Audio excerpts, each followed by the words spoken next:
उत्तर प्रदेश के जिला हाथरस का एक गांव लगता है तिवरज। और तिवरज गांव में एक कथावाचक जिनका नाम होता है उदय कृष्ण शास्त्री। पहले तो वो भक्तों को कथा सुनाते हैं और कथा सुनाने के बाद भक्तों से मुलाकात कर रहे थे। इसी बीच में भक्तों को प्रसाद वितरण किया जा रहा था। लगभग 21 साल की एक लड़की होती है जो प्रसाद वितरण करने में मदद कर रही थी। कथावाचक महाराज की नज़र उस लड़की पे पहुंच जाती है। उस लड़की को लगातार देख रहे थे। एक टकटकी देखते देखते उस लड़की को आवाज़ लगाई, इधर आओ बेटा। जैसे ही वो लड़की आती है उससे पूछा जाता है तुम्हारा नाम क्या है। लड़की अपना नाम बताती है। उससे पिता का नाम पूछा जाता है। उससे पूछा जाता है कि तुम कहाँ रहती हो। वो बताती है कि मैं पास के ही गांव में रहती हूँ। उसके पति का नाम यह है, 2 बच्चे हैं। इतनी बात सुनने के बाद भी कथावाचक महाराज को लगता है कि कुछ ना कुछ तो झोल है। तभी उन्होंने 2 अपने अनुयायियों को बुलाया। उनसे कहा कि इस लड़की के बारे में कुछ पता करके आओ।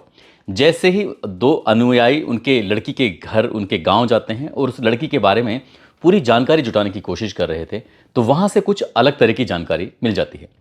इसके बाद कथावाचक महाराज जो होते हैं उदय कृष्ण शास्त्री, वो उत्तर प्रदेश के उप मुख्यमंत्री से मुलाकात करते हैं और मुलाकात करने के बाद कहते हैं कि साहब मुझे कुछ आपसे बहुत ज़रूरी काम है। तभी उत्तर प्रदेश के उप मुख्यमंत्री जो एसएसपी होते हैं अलीगढ़ के, उनको एक बात कहते हैं कि जो महाराज जी कह रहे हैं इनकी बात को थोड़ा गौर से सुना जाए। इसके बाद अलीगढ़ के एसएसपी के पास वो महाराज जी पहुंचते हैं और जाकर पूरी कहानी बताते हैं कि मैं इस तरह से फला गांव में गया था। वहां गांव में जाने के बाद मुझे एक लड़की दिखाई दी जो 21 साल के आसपास की है। दरअसल वो लड़की जिंदा है और उसके मरने की जो खबर है वो 7 साल पहले फैल चुकी थी।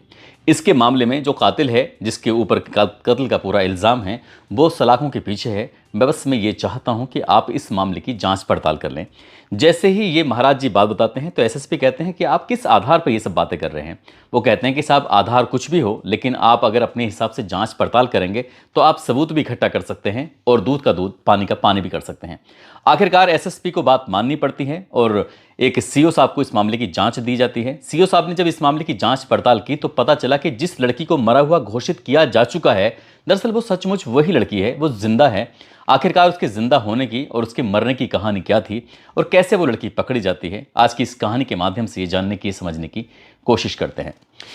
आदाब, नमस्कार, सत श्री अकाल। मैं उस्मान सैफी। आज की जो सच्ची घटना मैं आपको सुनाने जा रहा हूँ, ये सच्ची घटना है उत्तर प्रदेश के ज़िला अलीगढ़ की। दरअसल उत्तर प्रदेश के ज़िला अलीगढ़ का एक गांव लगता है धनठोली, जो कि गोंडा थाना क्षेत्र में लगता है। वहाँ का रहने वाला एक व्यक्ति जिसका नाम पंकज उर्फ भोला होता है। पंकज उर्फ भोला ये अलीगढ़ का एक हिस्ट्री शीटर बदमाश होता है। इसके ऊपर कई बड़े बड़े अपराध थे। एक बार यानी कि 27 मई 2015 को मथुरा से ये फिरोजाबाद न्यायालय में पेशी के लिए जा रहा था और 4 सिपाही साथ होते हैं। रोडवेज से इसका जाना था।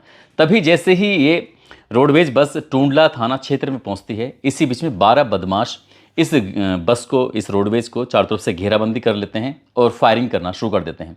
इसमें 4 पुलिस वाले घायल हो जाते हैं। आखिरकार जो 12 बदमाश होते हैं वो पंकज उर्फ भोला को अपने गिरफ्त में लेते हैं और यहाँ से लेके उसे भाग जाते हैं।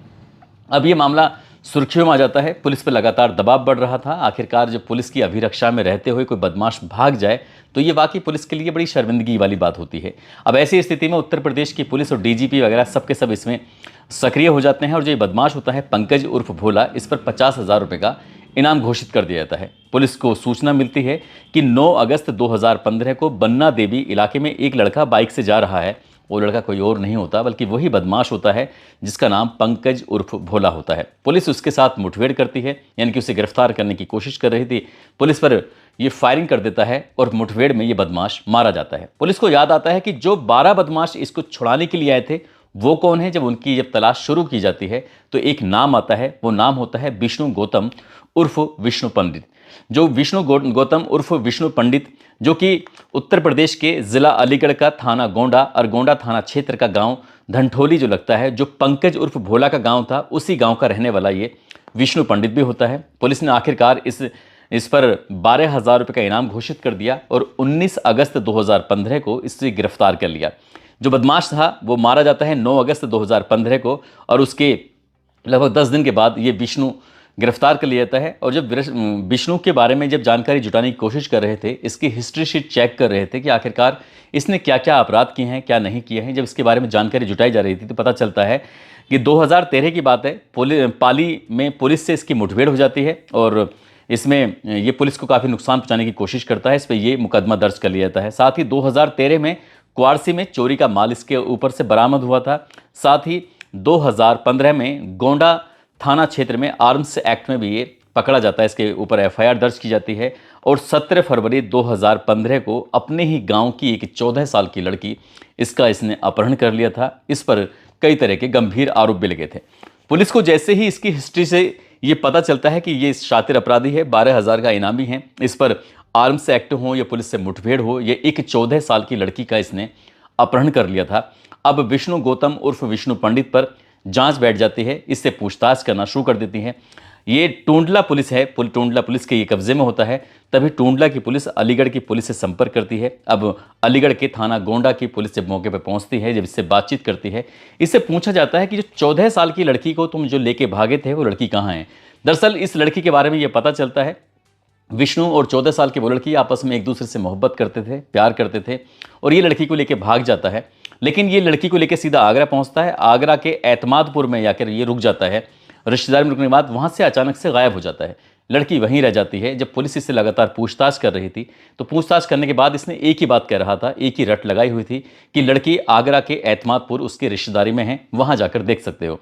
जब पुलिस की टीम आगरा के एतमादपुर उसी की रिश्तेदारी में पहुंचती है, तो पता चलता है कि लड़की तो वहां है ही नहीं। जब लड़की को काफ़ी तलाश किया जाता है, लड़की मिलती ही नहीं है। पुलिस वापस लौट कर आती है और तभी पुलिस के पास एक सूचना पहुंचती है कि यहाँ पर एक लाश मिली है, एक लड़की की। जैसे ही लड़की की लाश मिलती है, लड़की के परिवार वालों से संपर्क किया जाता है और संपर्क करने के बाद जब लड़की के जो कपड़े थे या सामान बरामद होता है, वो देखा जाता है, क्योंकि चेहरा तो उसका पूरी तरह से बिगड़ चुका था। उस लड़की के बारे में पूछा जाता है तो कपड़ों के आधार पर, उसके कद काठी के आधार पर लड़की के परिवार वाले कह देते हैं ये हमारी बेटी है, हमारी बेटी की लाश है।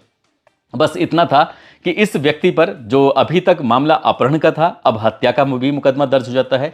साथ ही इसके ऊपर वो शारीरिक शोषण या फिर बलात्कार जैसी गंभीर धाराओं में एफआईआर दर्ज कर ली जाती है।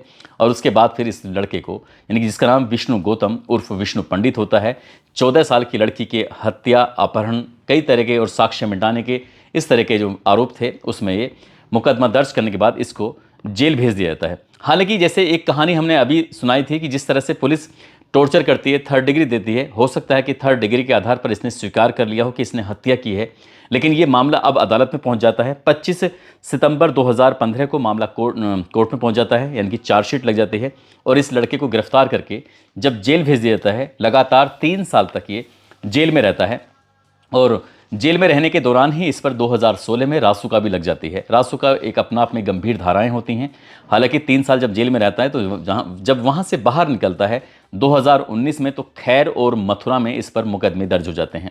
ये आर्म्स एक्ट के मुकदमे थे। अब जमानत पर ये बाहर था। जमानत पर जैसे कोई बाहर निकलता है तो वो तयशुदा टाइम में उसको वापस जाना भी होता है। लेकिन ये वापस जब जेल नहीं जाता है, तब इसके घर की कुर्की के आदेश कर दिए जाते हैं। अब घर में सिर्फ माँ है अकेली, पिता की मौत हो चुकी है और ये अपनी माँ का इकलौता बेटा होता है। अब ऐसी स्थिति में अभी तक जो समस्याएं थीं वो विष्णु गौतम के ऊपर चल रही थी। लेकिन जैसे ही घर की कुर्की के आदेश होते हैं, तो माँ पर कोई आफत ना जाए, माँ कोई परेशानी में ना जाए, इसलिए वो अपना आप को सरेंडर कर देता है। इसकी माँ सुनीता गौतम होती है और अपने बेटे को लेकर जब भी वो जेल में मुलाकात करने जाती थी, तो माँ से बेटा कहता था कि माँ, मैंने कोई अपराध नहीं किया है, मुझे पुलिस ने जानबूझकर फंसाया है, मुझे बस बचा लो। वो अपनी माँ के सामने रोता था, गिड़गिड़ाता था। इसलिए इसकी जो माँ होती है वो अध्यात्म की तरफ चली जाती है, कथा सुनना, इस तरह से कुछ देवी देवताओं में विश्वास करके उनसे लगातार मिन्नतें करना कि मेरा बेटा अगर निर्दोष है तो उसको आप बचा लीजिए। एक दिन ये फोटो लेकर, जो इस लड़की का, जो 14 साल की लड़की होती है, उसका फोटो लेकर कथावाचक महाराज होते हैं उदय कृष्ण शास्त्री, उनके पास जाती है और जाने के बाद पूरी कहानी सुनाती है कि वो एक विधवा औरत है, उसका एक बेटा है जिसका नाम विष्णु गौतम है। गांव की ही एक लड़की से उसे प्यार हुआ था, उस लड़की को लेकर चला जाता है। वो अपने बेटे से जब भी जेल में मुलाकात करने के लिए जाती है, तो बेटा हमेशा ये कहता है कि वो निर्दोष है, उसने कोई ऐसा अपराध नहीं किया है। अब ऐसी स्थिति में जो कथावाचक महाराज होते हैं वो कहते हैं कि वो उसका लड़की का फोटो मैं देखना चाहता हूँ कि आखिरकार लड़की कैसी थी, कैसी नहीं थी। 14 साल की उस लड़की का जब महाराज जी ने फोटो देखा, फोटो देखने के बाद उनके जहन में, उनके दिमाग में उसकी स्मृति जो थी, वो चेहरा जो था बिल्कुल पूरी तरह से छप चुका था, जैसे कि अब उसे भूलने वाले ही नहीं थे। एक दिन वो हाथरस के एक गांव के अंदर, जो तिब्रस गांव बताया जाता है, वहां पर ये कथा कर रहे थे। कथा सुनाने के बाद आराम से, इत्मीनान से भक्तों से मुलाकात कर रहे थे और इसी बीच में भक्तों के लिए प्रसाद वितरण का भी कार्यक्रम चल रहा था। और इसी प्रसाद वितरण के कार्यक्रम में 21 साल की एक लड़की लगातार इधर से उधर घूम रही है। जब उस लड़की का चेहरा महाराज जी के सामने पहुंचता है तो महाराज जी उस लड़की का चेहरा देखने के बाद ऐसा लगता है जैसे कि ये लड़की कहीं देखी हुई है, इसलिए उस लड़की को अपने पास बुलाया और पास बुलाने के बाद उससे पूछा, बेटा तुम्हारा नाम क्या है, तुम्हारे पिता का नाम क्या है, तुम्हारे गांव का नाम क्या है, तुम्हारे पति का नाम क्या है। तमाम तरह के सवाल थे जो महाराज जी ने उस लड़की से किए। लड़की ने बेबाकी के साथ अपने हर एक सवाल का जवाब देना शुरू कर दिया, लेकिन महाराज जी को तसल्ली नहीं हो रही थी। महाराज जी को लग रहा था कि कुछ ना कुछ तो ये झूठ बोल रही है, इसलिए उन्होंने अपने ही 2 साथियों को इस लड़की के पीछे लगाया, ये जानने के लिए कि आखिरकार ये कौन है, कहाँ से है, इसकी असलियत क्या है। तब जब उन्होंने उनके साथियों ने ये पता किया तो पता चलता है कि इस लड़की के 2 नाम हैं, एक और नाम है, एक ये नाम है। ये नाम इसने अपनी तरफ से क्रिएट किया हुआ है, नया बनाया है, जबकि इसका असली नाम कुछ और है। अब जैसे ही ये बात महाराज जी को पता चलती है, महाराज जी ने उप मुख्यमंत्री से संपर्क किया और संपर्क करने के बाद पूरी कहानी सुनाई। उप मुख्यमंत्री ने अलीगढ़ के एसएसपी को ये बात बताई। उसके बाद फिर अलीगढ़ के एसएसपी से महाराज जी मुलाकात करते हैं, साथ में सुनीता गौतम भी जाती है अपने बेटे के लिए। वहां जाने के बाद पूरी कहानी एसएसपी को सुनाई जाती है। एसएसपी को शुरुआत में लग रहा था कि मामला कुछ ऐसा ही है, लेकिन जब ऊपर से दबाव आया, इधर से महाराज जी ने कुछ सिफारिश की, तब जाकर एसएसपी ने इस मामले में जांच के आदेश दिए। जांच दी जाती है सीओ इगलास को।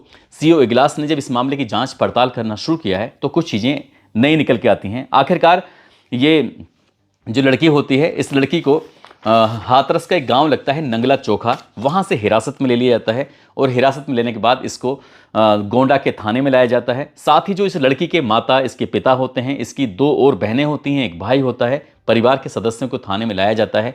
लड़की को आमने सामने बिठाया जाता है। जब बातचीत का सिलसिला शुरू होता है तो वो कह देते हैं कि ये लड़की हमारी ही है, जो साल 2015 में अचानक से गायब हो गई थी, ये लापता हो गई थी और जिसकी हत्या के लिए इन्होंने ढूंढा, जो कि एतमादपुर में एक लाश मिली थी, उसके कपड़ों के आधार पर पहचान लिया था, वो लड़की कोई और थी, ये लड़की कोई और है। अब पुलिस के लिए ये बड़ी चिंता का विषय बन गया था कि आखिरकार ये सब चल क्या रहा है। तभी परिवार के लोगों का डीएनए टेस्ट कराया जाता है और डीएनए टेस्ट कराने के बाद पुलिस इस मामले की जांच पड़ताल में जुट जाती है। अब पुलिस के लिए एक सवाल था कि आखिरकार अगर ये लड़की यहां पर है तो वो लड़की कौन थी जिसकी लाश मिली थी। आखिरकार पुलिस ने जब अपने हिसाब से इस मामले की जांच पड़ताल करना शुरू किया है तो पता चलता है कि उस लड़की का चेहरा पूरी तरह से बिगड़ा हुआ था, कपड़े उसके नहीं थे लेकिन उसके जैसे थे, इसलिए उन्होंने हाँ में हाँ मिला दी। इस घटनाक्रम के खुलासे के बाद, यानी कि साल 2022, ये दिसंबर का महीना होता है, इस लड़की के परिवार वालों के इसके बारे में पता चल जाता है। और ये पता चलता है जब कोरोना काल चल रहा था, जब पूरी दुनिया में आफत मची हुई थी, तभी इस लड़की ने अपनी माता और पिता के हाल जानने के लिए कि वो सुरक्षित हैं कि नहीं हैं, परिवार के लोग ठीक हैं कि नहीं हैं, तब उनसे संपर्क किया था। यानी कि लड़की के पोल खुलने के लगभग 1.5 साल पहले उसने जब अपने माता पिता से संपर्क किया तो माता पिता भाई डर जाते हैं। उन्हें लगता है कि जिस मामले में एक व्यक्ति जेल जा चुका है और ऐसी स्थिति में अगर वो किसी से ये बात कहेंगे तो कहीं वो उल्टे ना फंस जाएं, इसलिए वो बिल्कुल इस मामले को जानते हुए भी बिल्कुल शांत पड़ जाते हैं। अब लड़की से पूछा जाता है कि तुम नंगला चौका गांव कैसे पहुंची थी, तो उसने जो कहानी सुनाई, उससे कहानी सुनने के बाद दंग रह जाते हैं। दरअसल जो विष्णु गौतम होता है वो अचानक से उस लड़की को आगरा के एतमादपुर में छोड़कर गायब हो जाता है। उस लड़की ने उस लड़के की यानी कि विष्णु की बड़ी राह देखी, लेकिन विष्णु जब लौट कर नहीं आता है तो वो लड़की परेशान हो जाती है। इसी बीच में जैसे ये वहां पर गई हुई थी, ऐसे ही नंगला चोखा का एक लड़का था जो कि हाथरस का रहने वाला होता है, वो भी उसी जगह उसे आसपास में रिश्तेदारी में गया था और उस लड़के से इस लड़की की मुलाकात हो जाती है। ये दोनों एक दूसरे को पसंद करने लगते हैं और एक दिन ऐसा मौका आता है कि वो लड़की जो अपने प्रेमी के साथ भागी थी, वो एक नए लड़के के साथ, जो कि नंगला चोखा हाथरस के रहने वाला होता है, उसके साथ चली जाती है। और वो ऐसे जाती है कि वे उसके बाद फिर किसी से कोई संपर्क नहीं करती, ना ही उस लड़के ने उस लड़की को संपर्क करने की इजाज़त दी थी। इसलिए वो अपने साथ लड़का रख लेता है, शादी करता है, उसको 2 बच्चे हो जाते हैं और वो बेहतरीन ज़िंदगी जी रही थी। लेकिन ये बात की पोल खुल जाती है और जैसे ही पोल खुलती है तो कथावाचक महाराज के माध्यम से इस लड़की की पूरी कहानी लोगों के सामने आ जाती है। ये भी पता चलता है कि जो स्वीकार किया गया था हत्याकांड को, तो शायद पुलिस के दबाव में आकर शायद उसने ये स्वीकार कर लिया था, लेकिन आगे चल के उस पर जो ये मामला था ये तो ज़रूर ख़त्म हो गया होगा। लेकिन बाकी और अन्य मामले जो लूट हैं या फिर आर्म्स एक्ट के हैं या पुलिस से मुठभेड़ में, क्योंकि वो एक हिस्ट्री शीटर के साथ रहता था, इस हिस्ट्री शीटर का जो नाम होता है वो पंकज उर्फ भोला होता है, जिसने बताया जाता है कि 2 सिपाहियों की हत्या कर दी थी। इससे पहले भी वो कई बार ब्रेक करके, यानी कि पुलिस वालों को धक्का देकर या किसी भी तरकीब से पुलिस वालों के चंगुल से छूट कर भाग जाया करता था। उसने कई बड़े अपराध किए हुए थे। कभी मौका होगा तो पंकज उर्फ भोला की कहानी भी आपके सामने लाई जाएगी। दोस्तों 7 साल बीत जाते हैं। 7 साल के बाद आखिरकार ये लोगों को पता चलता है कि विष्णु गौतम जिस हत्याकांड में सलाखों के पीछे गुजार रहा है, दरअसल उसने वो जुर्म किया ही नहीं था। हालांकि वो उस लड़की को लेकर अपने गांव से ज़रूर गया था, लेकिन वो क्योंकि वो खुद पहले से अपराध में संलिप्त था, इसलिए जब पुलिस के सामने उसने खुलासा किया था तो उसने पुलिस को ये बयान दिया था कि ये लड़की मेरे लिए बाधा बन रही है और मैंने इसलिए इसको रास्ते से हटा दिया है। लेकिन वो लड़की की लाश किसी और की थी और किसी और की लाश किसी के साथ जोड़ दी। काश पुलिस ने इस मामले की अगर ईमानदारी से जांच की होती, मरने वाली लड़की का डीएनए सैंपल लिया होता और जिस परिवार के माता पिता भाई से उसके सैंपल का मिलान किया गया होता, तो शायद विष्णु इतने लंबे समय तक सलाखों के पीछे कभी नहीं रहता। क्योंकि कई बार पुलिस के दबाव के सामने बड़े बड़े अपराधी हों या फिर सीधे सज्जन लोग हों, वो कुछ भी बोल जाते हैं जैसा पुलिस कहती है। हालांकि कोर्ट में जाकर कई मामले ऐसे होते हैं जो बिल्कुल ख़त्म हो जाते हैं।